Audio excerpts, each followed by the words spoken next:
What's going on, beautiful people? It is I, your flying locomotive, and faster than a speeding bullet SuperCliff, coming at you live with a brand new video. And for today's majestic and fantastic video, we are getting into the weird and quirky section of the DC universe. For today, folks, we have DennisCulver's Unstoppable DoomPatrol, issue number 1. Before we get weird and freaky, if you are new to the channel, then smash that like and subscribe button. That way you guys never miss out on anything that happens on this majestic channel. So what are you waiting for? Let's raise the bar and go full on Super Saiyan. Hit that subscribe button. Thus, without further ado, let's dive into the dawn of DC with the Unstoppable DoomPatrol, issue number 1. Our story starts off with a bang, because over in Switzerland we see the Brain and his companion Mala attacking a contingent of soldiers defending an unknown compound. However, we eventually come to learn that this attack is happening at General Immortus' main base. For you see, the Brain and Mala want to recruit Immortus back into the Brotherhood, which of course is a supervillainous team. But in truth, the Brain really just wants the Lazarus resin that Immortus has in his possession. Therefore, knowing that the General won't just hand it over, Brain decides that it's time to smash his face in. But shockingly, he is stopped by his partner, Mala. From there, we switch settings and pick things up over in Gotham City, where all your dreams can come true. And it's here where we see the arrival of the DoomPatrol. We got Robotman, Elasti-Woman, Beast Girl, Negative Man, and a newly appointed chief, aka CrazyJane. Now check it. For you see, following the events of Lazarus Planet, with the eruption of Lazarus Island, we have a House of M situation. And by House of M, I mean the complete opposite of No More Mutants. Because with the fallout, resin fell from the sky and landed across various parts of the planet. And the thing about Lazarus resin is that it has the ability to give those exposed to resin powers, thereby creating metahumans at random. And would you look at that? One of these newly created metahumans is terrorizing a section of Gotham. Therefore, the DoomPatrol are best fitted for the job, because, let's face it, they are filled with weirdos.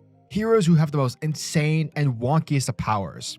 Weird shit is their specialty. However, things start popping off almost effective immediately because the metahuman starts to rage out, causing chaos in the process. But we soon find out that the DoomPatrol, well, they're not the only ones who want to stop the metahuman, for there are also soldiers from Mutagen Incorporated. Thus, it's here where CrazyJane pulls out one of her copious amounts of personalities, this one being called Shy, to which we see Shy using her power to essentially pluck the information that one of the soldiers has with regards to this metahuman.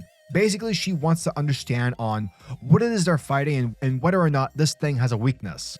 Now, it turns out that Mutagen, following the Lazarus Planet, have been offering cash to those who have been turned into metahumans in order to become test subjects. Clearly, this corporation, they're obviously doing this for nefarious purposes. But as is always the case, one of their test subjects, codenamed Subject 99, broke free upon learning the full extent of his powers. And it turns out that Subject 99 is actually the metahuman who is currently smashing shit in Gotham. And spoilers, this guy is tough, and he looks mean. Now, Negative Man tries to do his thing, but surprisingly, Larry's attack is countered. Apparently, Subject 99 is filled with a ton of negative energy, thereby forcing Larry's negative spirit back into his body. From there, the rest of Mutagen's private army shows up, because remember, they're the ones responsible for what's happening, and so their main goal is to clean up. And that means getting rid of the DoomPatrol. Now, it wouldn't be a battle in Gotham City without the one and only Batman, for the Dark Knight and Tim Drake's Robin show up to join the fight as well. Now, this part is pretty important because it's here where we sort of get an idea as to why CrazyJane is so intent on rehabilitating this metahuman. And she uses Batman as an example because, for Batman, his go-to is to beat up the bad guys and send them over to Arkham Asylum. However, if you've been reading comics for a while now and you're familiar with DC, you probably know that Arkham Asylum doesn't work.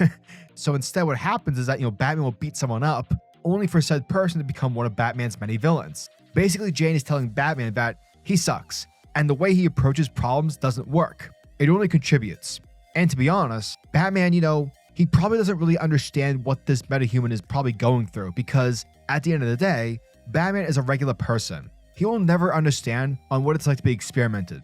Another reason why the DoomPatrol are the perfect team to handle a situation like this. Meanwhile, Robotman decides to be a bit more diplomatic. Thus, we see him trying to talk to calm down Subject 99 as a way to sort of, gain his trust. Now, Robotman goes into his backstory, the origin of how he came to be. Cliff being in the car crash and only for his brain to be now, stuck in a metal body.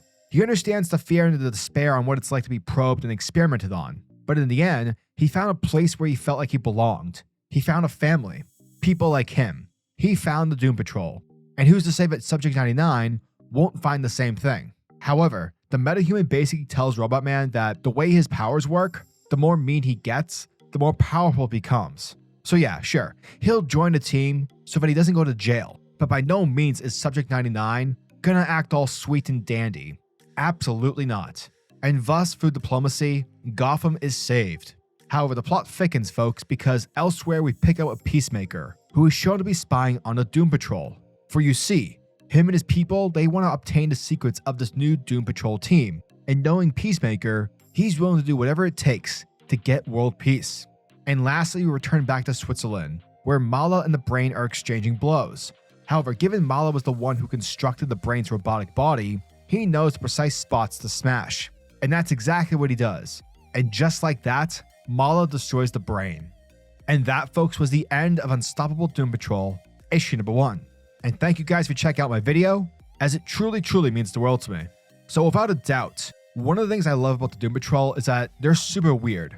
Like, let's be honest, a lot of weird stuff happens in the DoomPatrol comics, especially during the GrantMorrison era. But another thing that I really like are the characters. Whether it's Rita Farr as Elasti-Woman or Robotman, one of the major things that a DoomPatrol book needs is getting the characters right. Having them embrace their quirks, their weirdness, their unorthodox mannerisms. Because at the end of the day, that's what the DoomPatrol are about. They're about being different and having flaws, but not letting their faults or unusualness bring them down.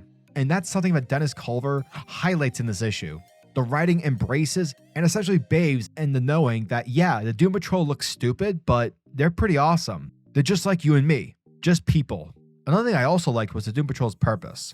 Like the conversation that Jane has with Batman, because, a lot of times when it comes to superheroes, we sort of ask the question like, okay, why are there multiple teams? Why is there so many X-Men teams? And, why is there so many Justice League spinoff teams? Well, for example, Justice League Dark, they fight against magic. Whereas the main Justice League take on your typical superhero missions to help, diversify the different aspects of DC and Marvel. I like the mission statement here because what they represent as issue is that, yes, they're freaks because we know what it's like to feel weird and to be experimented on. And so we want to help those who are suffering with powers. We want to help those who feel alone and don't want to go through what we went through. And I thought that was really cool.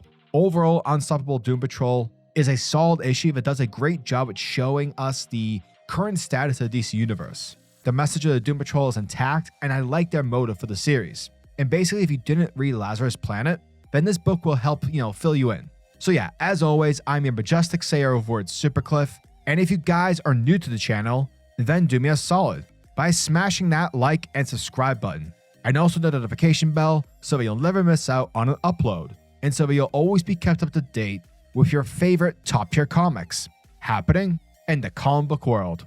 Now tell me, what are your thoughts and opinions on this issue? Are you guys excited for issue number 2? Let me know down in the comment section below. And until the next video, peace, giggity goo.